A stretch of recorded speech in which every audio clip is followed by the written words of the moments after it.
최근 반도체 시장 악화로 실적 부진을 겪고 있는 S그룹에 대하여서 사람들이 여러 가지 이야기들을 합니다.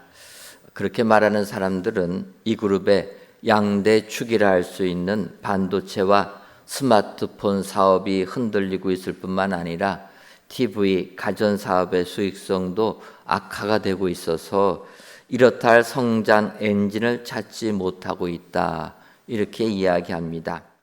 저는 이러한 평가들을 보면서 한 기업의 그 대표를 맡고 있다라는 게 얼마나 힘이 드는 것인가, 그렇게 생각이 들었습니다. 아시는 것처럼 기업의 총수들은 자기가 모든 것을 책임지고 판단을 해야 됩니다. 미래에 대해서 판단을 해야 되는데, 사실 미래는 또 그 누구도 어떤 게 옳은 것인지 알 수가 없다라는 것입니다.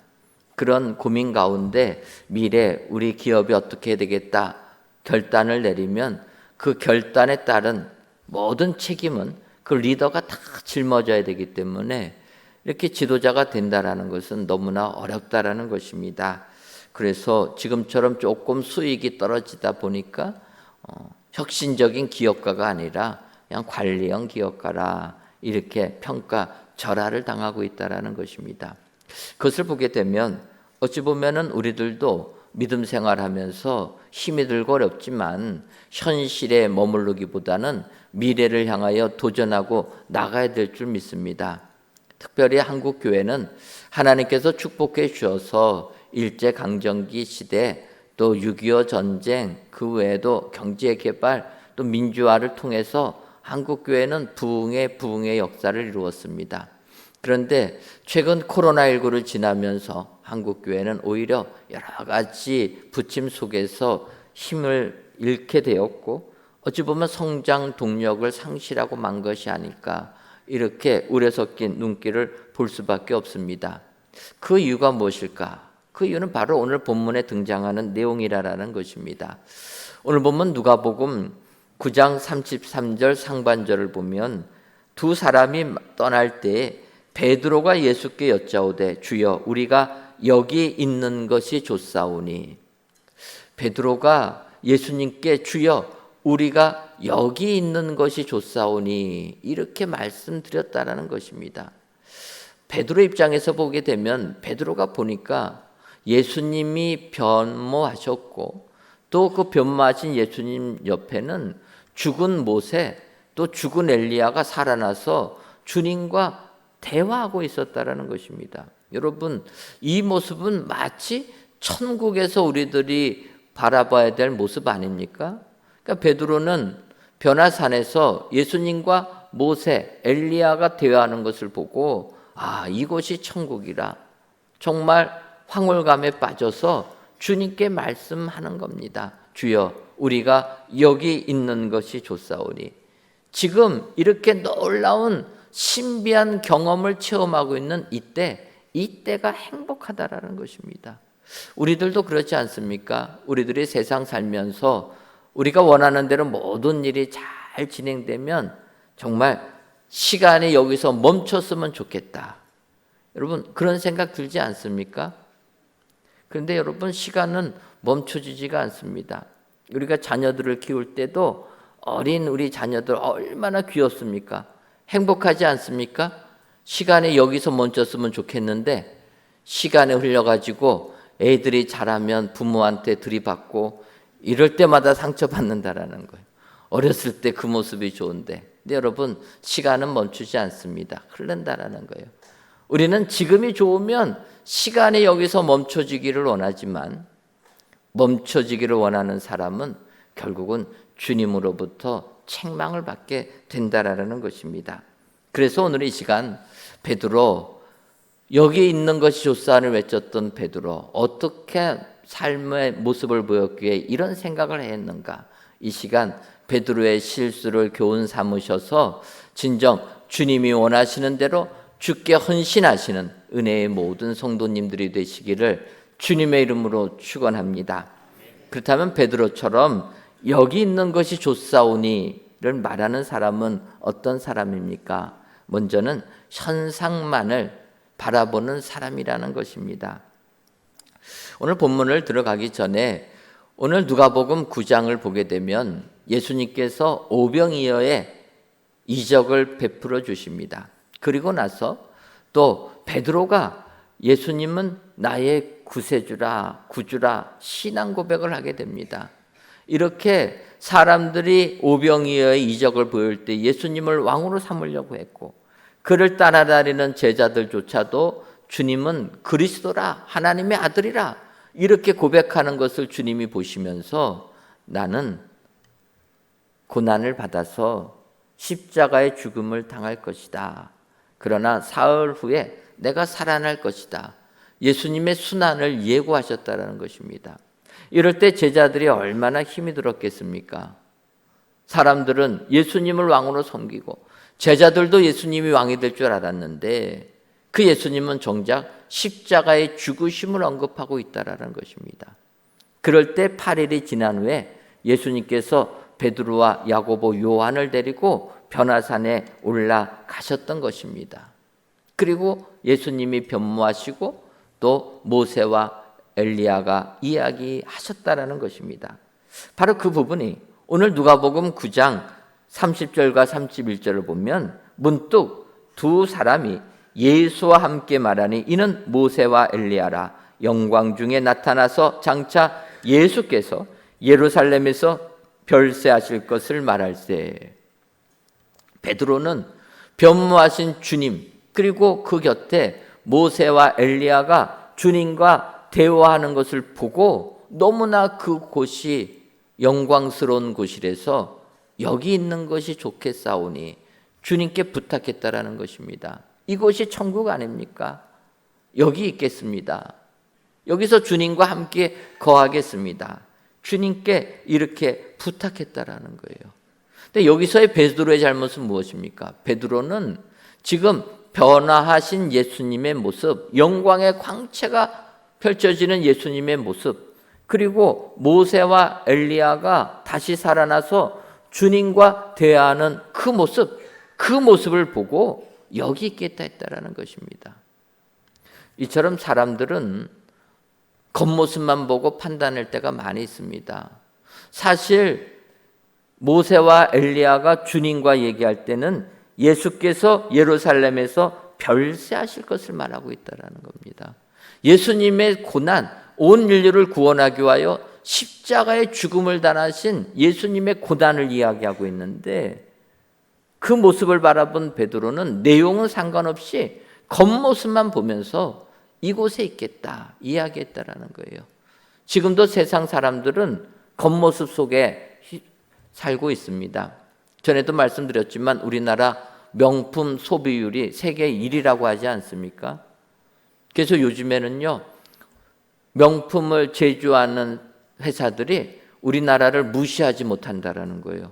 우리나라 무시하면 매출이 떨어지니까 그래서 우리나라에서 요구하는 대로 다 그들이 들어준다라는 것입니다. 한편으로는 좋은 일이지만 얼마나 많이 사면 그렇겠습니까? 여러분, 그래서 우리나라 사람들은 사람을 평가할 때 겉모습으로 판단한다라는 거예요. 이 사람이 명품 옷을 입었느냐, 이 사람이 명품 가방을 들었느냐, 이 사람이 타고 온 차가 고급 외제차냐, 이 겉모습 보고 따진다라는 거예요. 어느 부동산 하시는 분이 그렇게 얘기합니다. 자기가 부동산 일을 할 때 오는 손님이 집을 사실 분인지 월세집 얻는 분인지 그분이 오시면 바로 알 수 있다라는 거예요. 그래서 어떻게 하십니까 했더니 외제차 타고 오는 사람은 무조건 월세집 원한다는 거예요. 그러면 어떤 차를 타고 오느냐? 썩어서 폐차 직전에 차를 몰고 오는 분들, 그분은 집 사는 분들이라는 거예요. 우리나라 사람들은 이렇게 외모로 사람들을 평가하다 보니까 사람들이 그냥 겉모습에 본질을 바라볼 생각을 하지 아니하고 겉모습만 추구한다라는 거예요. 이러한 겉모습이 어느 순간 교회 안에도 들어오게 되었다라는 거예요. 그래서 교회가 외형적인 모습 꾸미는 데만 모든 것이 치중됩니다. 모든 것을 현대식으로만 하려고 하는 거예요. 교회가 프로그램으로만 나갑니다. 여러분, 교회의 본질은 성전에서는 하나님께 예배드려야 되는 것 아닙니까? 말씀 보고 기도하고 찬양하고 나가서 복음을 전하는 게 교회의 본질인데, 교회가 프로그램만 돌아간다라는 거, 보여주는 것만 한다라는 겁니다. 이것은 본질을 상실한 것이라. 미국 교회를 가다 보면은 어느 교회는 지금 이 시대에도 에어컨을 설치 안 한 교회가 있습니다. 저는 처음에 그걸 보고 굉장히 충격을 받았습니다. 이 교회가 돈이 없어서 에어컨을 설치를 안 했나. 선풍기도 없어요. 그래서 그 돌 건물에 들어가서 예배를 드렸는데 너무나 덥습니다. 그런데 거기서 드리는 성도들은 그거 불평하지 아니하고 예배를 드리는 거예요. 그때 제가 충격을 많이 받았습니다. 우리나라 같았으면 난리 났을 텐데 여기는 일부러 에어컨 설치를 안 하는 거예요. 현대식으로 바꾸면 좋겠지만 그 사람들은 그런 것에 너무 흔들리지 않는다라는 거예요. 근데 우리나라는 어떠합니까? 어느 교회가 뭐 했다고 하면은요, 바로 그거 다 해야 되는 거예요.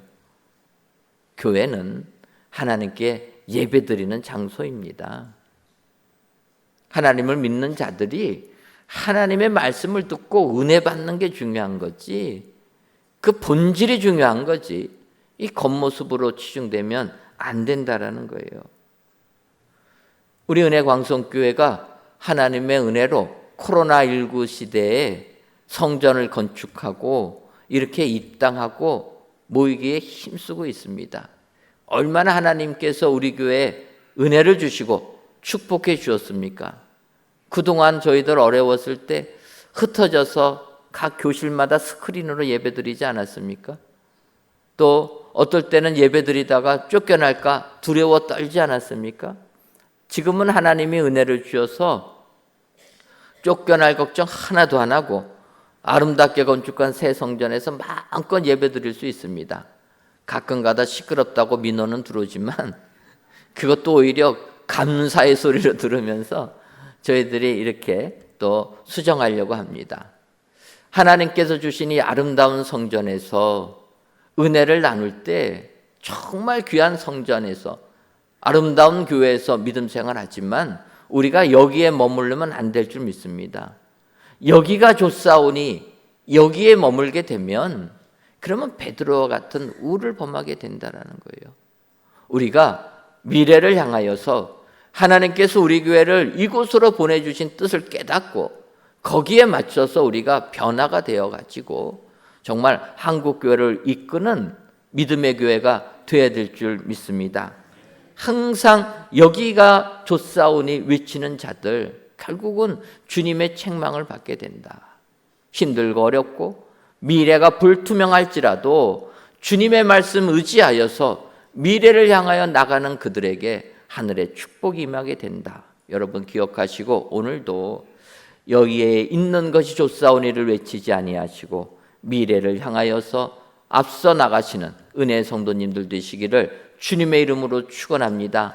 겉모습을 보지 마시고 그 본질을 바라보셔서 하나님께 영광을 돌리시는 은혜의 성도님들 되시기를 바랍니다. 다음으로 여기 있는 것이 좋사오니 외치는 그 베드로는 깊은 잠에 빠졌기 때문이라 이렇게 얘기합니다. 오늘 보면 누가복음 9장 32절을 보면 베드로와 및 함께 있는 자들이 깊이 졸다가 온전히 깨어나 예수의 영광과 및 함께 선 두 사람을 보더니 이렇게 얘기합니다. 베드로는 졸음을 참지 못하고 깊이 졸다가 깨어나자마자 결국 여기 있는 것이 좋사오니 이렇게 주님께 부탁했다라는 겁니다. 바꿔 말하면 깊이 잠든 사람은 믿음 생활 제대로 할 수 없다라는 것입니다.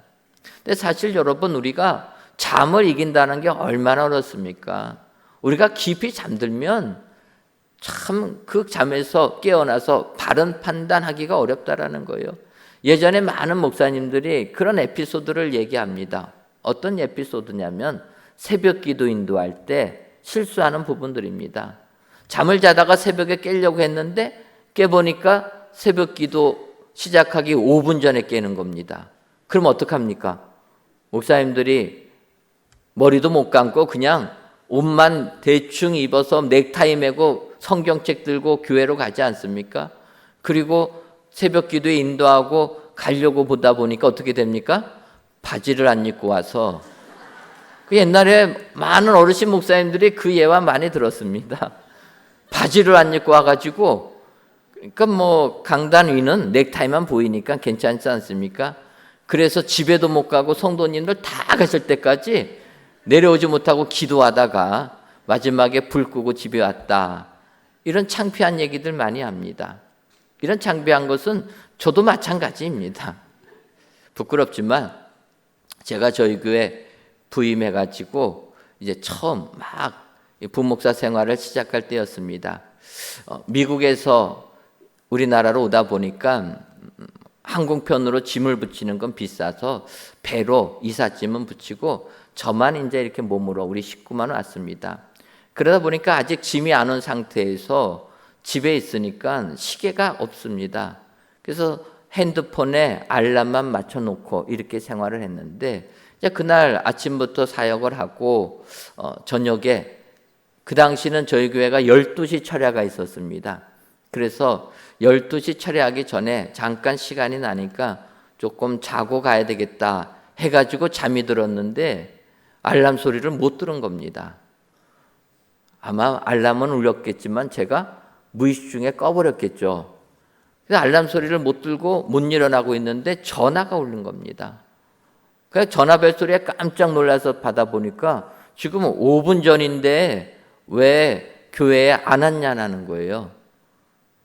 그때는 비몽사몽간에 전화를 받아가지고 이게 뭔가 하다 보니까 아, 내가 오늘 철야 담당자구나.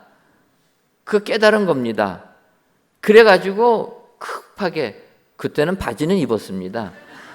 급하게 옷 입고 이제 교회까지 가야 되니까 집에서 나와서 자동차 시동 켜고 가려고 자동차 창문을 여는데 열쇠를 끼고 돌려도 안 열리는 거예요. 몇 번을 해도 안 열립니다. 그래서 어떡합니까? 방법이 없어가지고 차 타고 교회까지 가는 걸 포기하고 뛰어서 교회까지 갔습니다. 그랬더니 저는 뭐 달리기 잘 못하는 사람이라 시작한 지 15분 후에 교회에 도착해가지고 거기서 헉헉대면서 찬송인도 하는데 우리 성도님들께서 제가 올 때까지 그래도 전화 받고 온다고 하니까 15분 동안 열심히 찬양해 주셔가지고 제가 간신히 그 철야 기도회를 마쳤습니다. 이제 2시에 마치고 집에 돌아가면서 아니 자동차 문이 열렸으면 내가 그나마 조금 더 빨리 갔을 텐데 아니 얘가 왜 안 열렸지 해가지고 다시 자동차를 보니까 그 자동차가 어떤 자동차입니까? 남의 자동차예요. 이럴 수가 있습니까? 색깔도 똑같고 제가 타던 모델하고 똑같습니다. 색깔도 똑같아요. 그런데 그 차가 번호를 보니까 제 번호가 아닌 거예요. 그러니까 정신이 없어서 전화를 받고 교회까지 가려고 급하게 가다 보니까 남의 차에다가 키 꽂고 계속 돌린 겁니다. 지금 같았으면 아예 그냥 차문 깨버렸을 텐데 그렇게 안 한 게 얼마나 복인가 하지만 여러분, 사람이 깊은 잠에 빠져 있으면 판단 능력이 상실된다라는 거예요. 그래갖고 제가 남의 차에다가 키 꽂고 고장났다고 하면서 뛰어갔다라는 겁니다. 깊은 잠에 빠져 있으면 이런 실수를 하게 된다라는 겁니다. 이것은 영적인 부분도 마찬가지라는 거예요. 지금 베드로는 육신적으로 잠이 들었지만 실제적으로는 영적으로 깊은 잠이 들어 있었다라는 거예요. 지금 예수님은 이제 우리를 구원하기 위하여서 십자가에 고난 받으실 것을 이야기하고 있는 상황에서 그의 제자들은 누가 더 높으냐를 얘기했다라는 것입니다. 예수님 예루살렘에 입성하시면 이제 왕이 될 텐데 왕이 되면 우리들이 예수님 밑에서 영의정하고 우의정해야 되겠다. 그거 따졌다라는 거예요. 영적으로 깊은 잠에 빠져 있으니까 예수님의 고난은 생각하지도 아니하고 내가 세상에서 어떤 위치를 가질 것인가 자기 자리만을 바라봤다라는 것입니다. 여러분, 우리도 믿음 생활할 때 영적인 깊은 잠에서 깨어나야 될 줄 믿습니다. 내가 세상에서 무엇을 할 것인가? 내가 세상에서 어떤 대접을 받을 것인가? 그것이 중요한 것이 아니라는 거예요. 하나님 앞에 섰을 때 하나님이 어떻게 인정하시느냐? 하나님의 심판대 앞에 섰을 때 하나님이 나를 어떻게 평가하실 것인가? 그거를 바라봐야 된다는 것입니다. 세상에 취해서 살면은 세상에서 잘 되는 것이 다 복이라 생각되어지지만 그것이 아니라 영적인 깊은 잠에 빠진 사람들이 거기에만 목표를 둔다.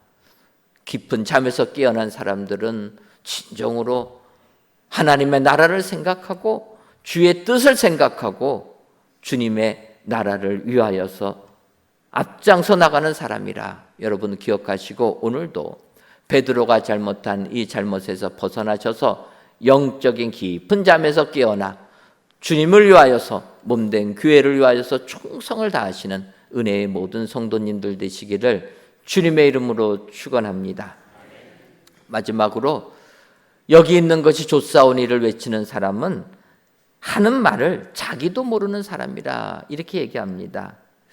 누가복음 9장 33절을 보면 두 사람이 떠날 때에 베드로가 예수께 여짜오되 주여 우리가 여기 있는 것이 좋사오니 우리가 초막 셋을 짓되 하나는 주를 위하여 하나는 모세를 위하여 하나는 엘리야를 위하여 하사이다 하되 자기가 하는 말을 자기도 알지 못하더라.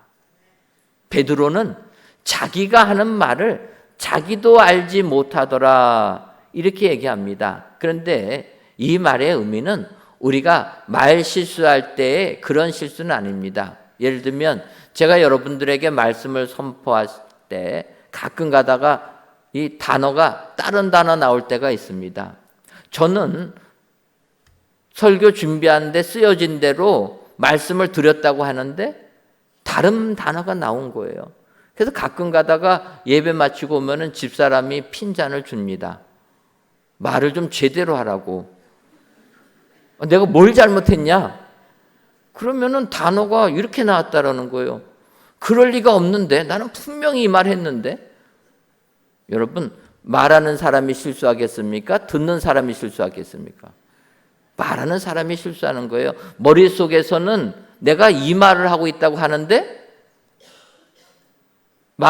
입은 딴 단어가 나가는 거예요. 그래서 제가 집사람한테 그럽니다. 우리 교회 성도님들은 훈련이 잘 되셔서 내가 뭐같이 얘기해도 어떻게 알아듣는다고요? 찰떡같이 다 알아듣는다. 뭐 그런 걸 잘못했다고 얘기하냐. 이런 건 그냥 조금 애교로 넘어갈 거지. 내가 설교 준비할 때부터 딴 거 한 거 아니고 내 머릿속에서는 이 말 한다고 했는데 입이 조금 작동이 안 돼가지고 된 거. 그런 건 좀 이해되지 않냐. 여러분, 지금 베드로가 자기가 하는 말을 자기도 알지 못하더라는 이런 게 아닙니다. 내 머릿속에서 이 생각했는데 입에서 딴 말 나간 게 아니라 그는 머릿속에서 한 말이 그대로 나간 거예요. 그런데 그 내용을 자기가 몰랐다라는 거예요. 분명히 내가 알고 내가 이 말을 했는데 그 말이 어떠한 파장이 될지 전혀 알지 못했다라는 겁니다. 이런 예가 우리의 믿음 생활할 때 종종 나타난다라는 겁니다. 사사기를 보게 되면 사사기 11장에 입다라는 사람이 등장합니다. 입다라는 사람은 길르앗의 아들이라 이야기하는데 길르앗이 기생을 통해서 낳은 아들이라 이야기합니다. 바꿔 말하면 서자죠.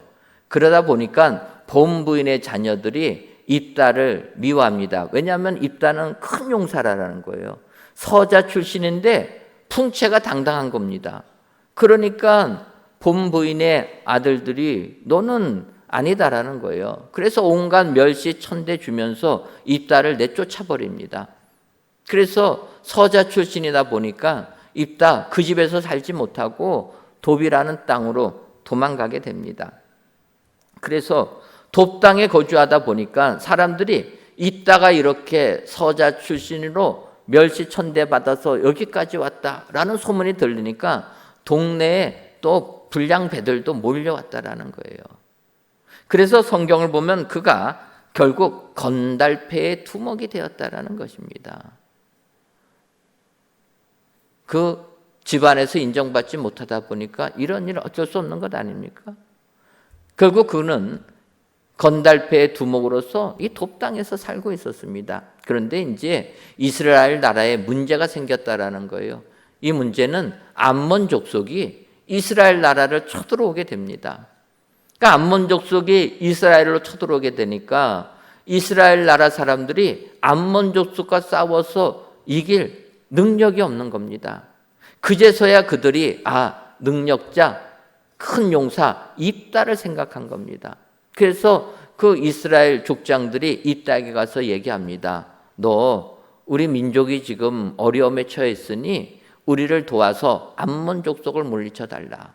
그때 입다가 얘기합니다. 나를 쫓아낼 때는 언제고 이제 와서 나에게 도움을 요청하느냐. 그러니까 그 이스라엘 어른들이 얘기합니다. 과거는 묻지 말고 너가 이제 우리를 도와서 암몬 족속을 이기면 그러면 우리가 너를 이스라엘 나라의 지도자로 삼겠다. 그렇게 제안을 합니다. 그 제안에 입다가 마음이 흔들립니다. 그 형제들에게 받았던 서름이 생각나니까 그러면 내가 이 아픔을 회복할 명예를 회복해야 되겠다 생각이 들어서 그분들의 제안을 수락하게 됩니다. 그리고 이제 자기와 자기를 따르는 사람들을 모아서 암몬 족속과 싸우려고 보니까 이게 너무나 걱정이 되는 거예요. 그래서 입다가 하나님께 기도합니다.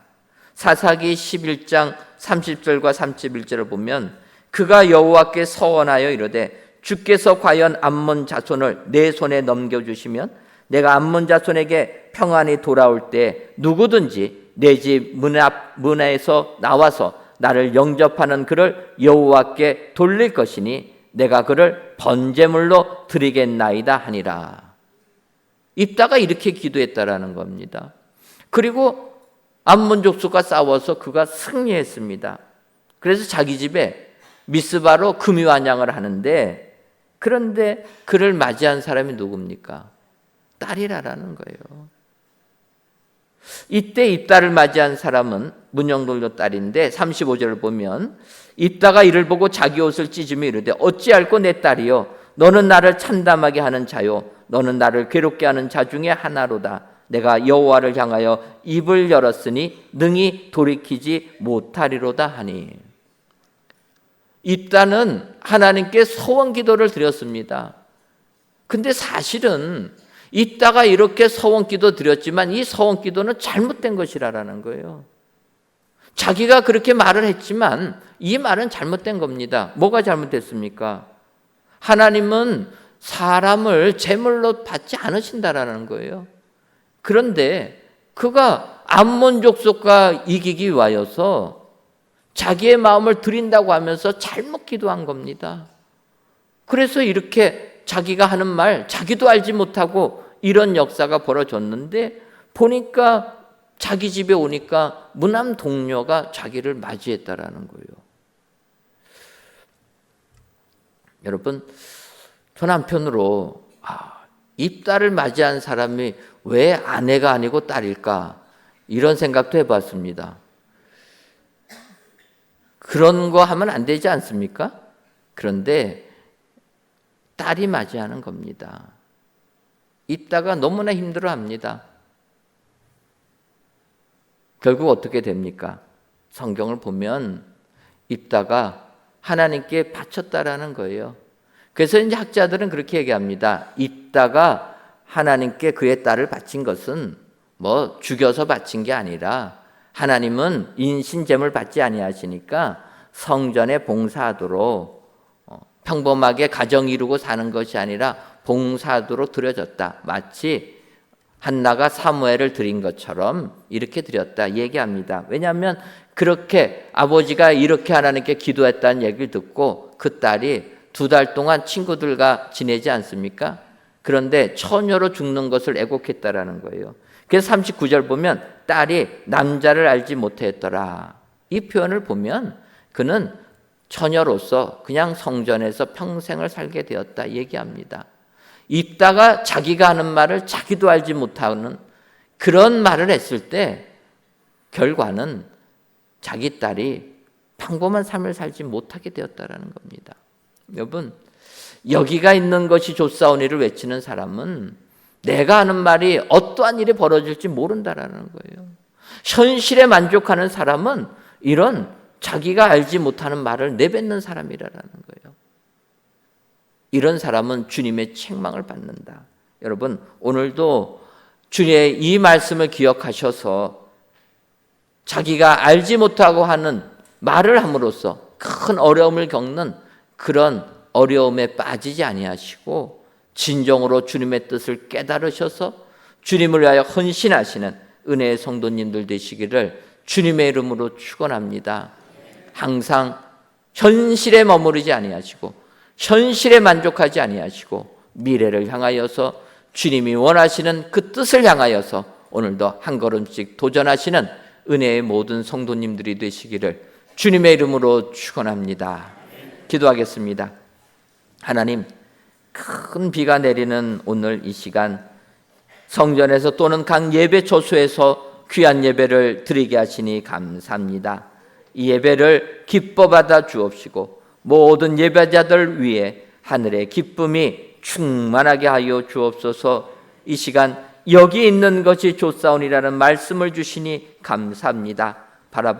바라기는 베드로의 잘못처럼 여기 있는 것이 좋사오니를 외치는 사람은 현상만 바라보는 사람, 깊은 잠에 빠진 사람, 하는 말을 자기도 모르는 사람임을 알고 이러한 잘못에서 벗어나 주님의 뜻을 이루어 드리는 은혜의 모든 성도님들이 다 되게 하여 주옵소서. 예수님의 이름으로 기도하옵나이다. 아멘.